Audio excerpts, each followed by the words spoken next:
মামা আমাদের কাছে না রিক্সা ভাড়াটা নাই। রিক্সা ভাড়া নাই? রিক্সা উঠছিস কি লিগা? মামা আপনি আমাদের কথাটা শুনেন। তগো কথা কি হইলো? অন্য খেপ বাদ দিয়া তগরে রিক্সা উঠাইছি আর নামার পর কস ভাড়া নাই, আগে কস নাই কে? আসলে মামা হয়েছে কি, আমরা হচ্ছে ইউটিউবার, আমাদের ইউটিউবে একটা চ্যানেল আছে, নাম হচ্ছে মানবতার ফেরিওয়ালা।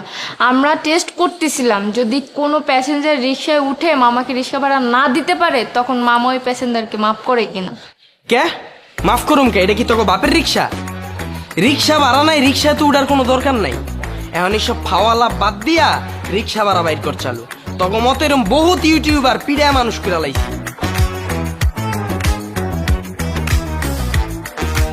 এই যে নেন ভাড়া।